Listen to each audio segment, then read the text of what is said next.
拉嘅音階咧，就係想揾出除咗2度之外，仲有啲乜嘢 interval 喺裏面嘅，仲有3度啦，同埋5度。如果大家按住呢個方法去練咧，你會好快留意到唔同嘅 interval 喺邊啊，3度係點樣嘅，5度係點樣嘅，啦提哆啦哆，或者係啦提哆唻咪啦咪。嗱，呢一個練習係需要2樣嘢，信心，你心裏邊唱嘅嗰個音就係你琴上面拉到嘅嗰個音。所有呢啲練習咧要有用嘅話，就係要睇下你有幾刻意。如果你可以唱得準，咁你自然咧拉準嘅機會咧係會高好多。第二個條件就係一定要連貫。3度嘅話，啦提哆啦哆，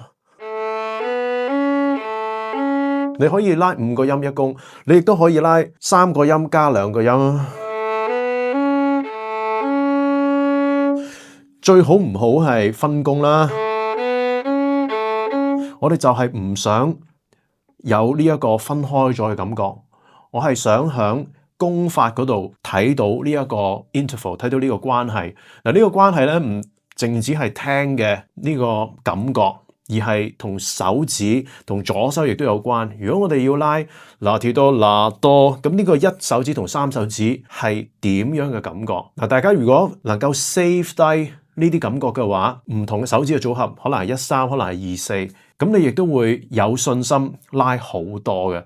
當你有信心嘅時候咧，你嘅音準自然會穩定，音準穩定先可以好。我哋話拉好多音階，拉好多琶音，係想學到用調嘅方法，令嗰個音準可以變得穩定。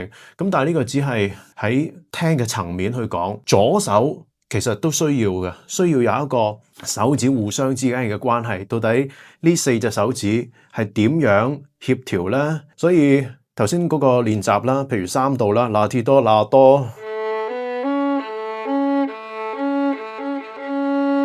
當我哋習慣咗嘅時候咧，我哋先可以好放鬆，諗都唔使諗啊！3度大3度 major third， 3手指咧就係撳呢個位，而唔會我咁樣嘅呢個設計啦，拉音階嘅設計咧，係想等容易啲聽到呢個3度準唔準？唔係啦提哆唻咪花。如果你唔準嘅話咧，理論上咧係會好清楚嘅。你拉到咁長，如果你咁都發覺唔到有問題，咁睇嚟你唔係好用心去聽。第一個音開始咧就唔係1手指啦，係2手指啦。所以咧最後嗰個3度咧就係由2同4手指去做出嚟嘅。咁大家又可以比較下呢一個係咩 interval？ 呢個係一定係3度啦，但係乜嘢嘅3度咧？係大定係小咧？你拉咗3個音，當然係3度啦，但係有大小之分嘅喎。嗱，如果你話呢一個係大嘅話，咁小響邊咧？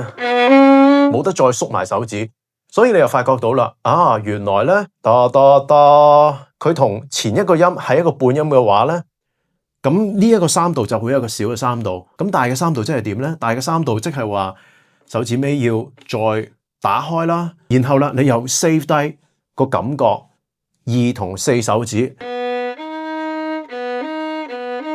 留意啦，手腕咧未必需要喐嚇，你根據你嘅手大小去睇下邊一個撳嘅方法係比較容易。如果你覺得係好緊，雖然你撳得準個音，但係好緊嘅話，唔好停喺呢度，唔好 keep 住喺呢一個比較硬嘅、比較難撳嘅方法，總會有一個容易啲嘅方法，你要揾佢出嚟。